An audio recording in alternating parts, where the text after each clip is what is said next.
The Zimbabwe 2023 elections are here, and I'm very, very excited to announce the launch of our new program for the Zimbabwe 2023 elections, which is going to be ongoing until the end of the elections and even up to the post-election period. And this is something that I have lived for over the past 5 years. If you remember, we've been talking about the 2023 elections since the last elections. And now we are here. 2023 is here. And every Sunday, I'll be offering an opinion piece on my thoughts on the 2023 elections and the important issues. And then every day during the week, where possible, we'll be giving you an update. And you see that there's going to be a change. During the week, mostly it will be informative and we'll be looking at the process.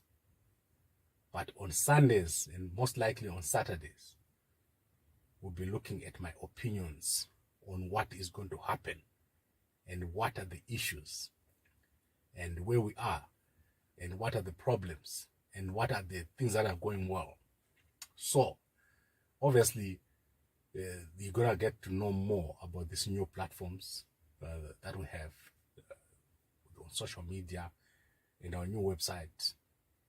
We're going to be making new announcements as all these things happen. But for today, I want to look at the critical question in everyone's mind. What will happen in 2023 when we look at the current ruling party, ZANU-PF? How are these elections going to impact Zimbabweans? These are key questions. How is ZANU-PF going to do? Because ZANU-PF has been in office for a very, very long time. And there has been many attempts to dislodge ZANU-PF. And those attempts have failed. Now we are going to this election in 2023. By July, we're going to have this election. That is exactly 5 years after the last election. The question on everyone's mind is, will Zimbabweans vote for ZANU-PF? And why? And the other question is, will Zimbabweans vote for the opposition party, the main opposition party, led by Nelson Chamisa, which is the Citizens Coalitions for Change? And why? What is going on behind the scenes in the mind of Zimbabweans? These are key questions, because you know that in Zimbabwe there's no data collection and estimation of election.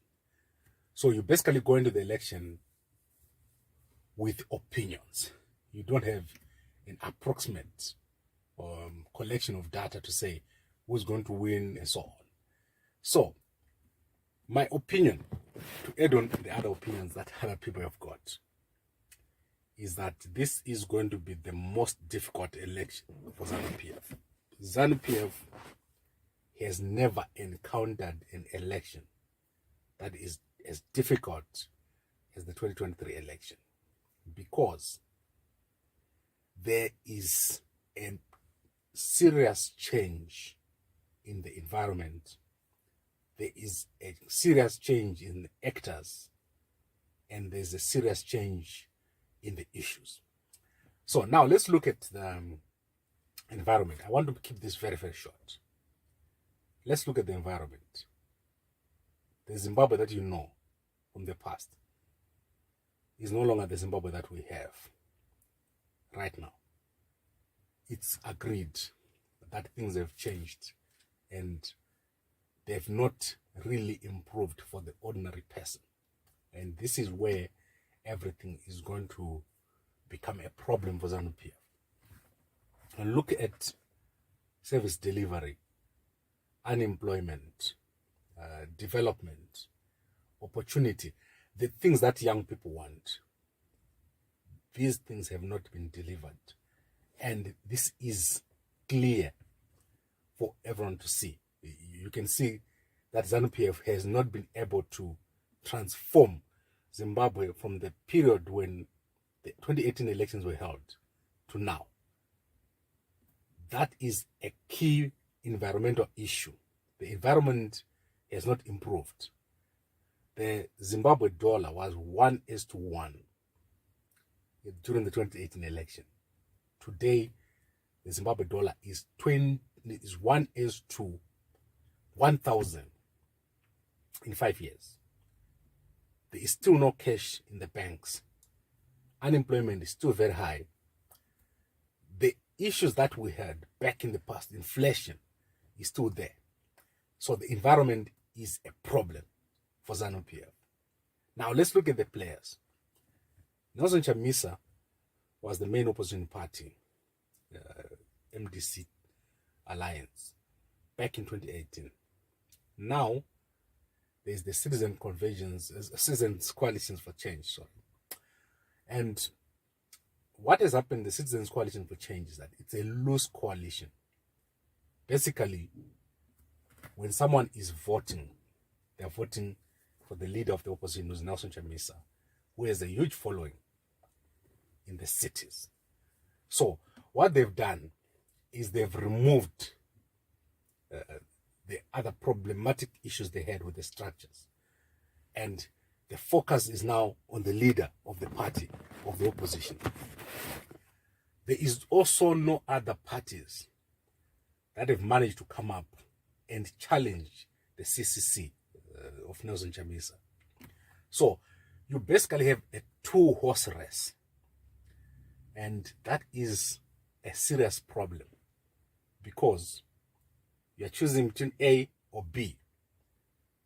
And you know that in the cities, ZANU-PF has always had an issue when it comes to winning the election. So we have a big problem where the 50-50 situation, or the almost 50-50 situation that happened last election, 2018, could easily tip in either way, either direction.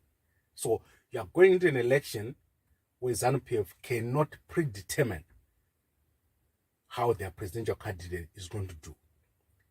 Even if they were to win with resoundingly in all the other areas, in the villages and also in the new constituencies, there is that big problem of a possibility of the demographics tipping over and favoring the opposition party, which could be something that could be an upset, and which ZANU-PF cannot be able to handle. They will not be able to handle a loss at the presidential level, even if they win on the parliamentary and council level.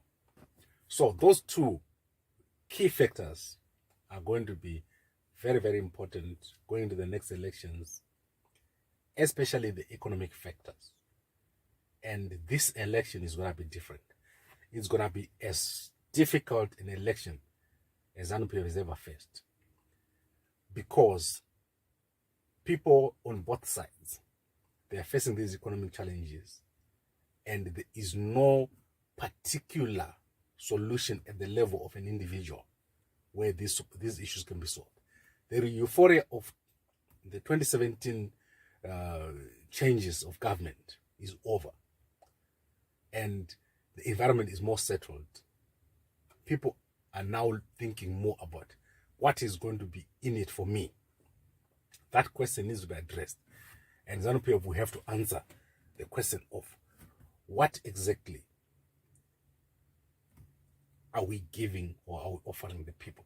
That question is going to arise. The economic issues, the demographic factors, the young people that are now going to be voting is totally different from the past. And also the messaging. What is it that ZANU-PF is offering which they did not offer before? So the vote for Nelson Chamisa and his CCC is most likely going to be a vote against ZANU-PF rather than a vote for CCC. And the environment in the country the current setup that we have in the country has not progressively improved. Like what people expected in 2017, there has been a lot that was said. But if we go back to the promises and what has been delivered, this is going to be very, very difficult for ZANU-PF. And this is where I end today. I don't want to continue beyond this point. Let me hear what you think. We'll address those comments tomorrow. If you want to send your message, send it down in the comment section. Let's talk about it. Our election 2023, Zimbabwe at a crossroads. That is my thoughts for this Sunday. We'll be giving updates, and obviously we'll be having more contributors coming on from the members of staff who are going to be giving us more of their opinion. Thank you very much, and we'll be back again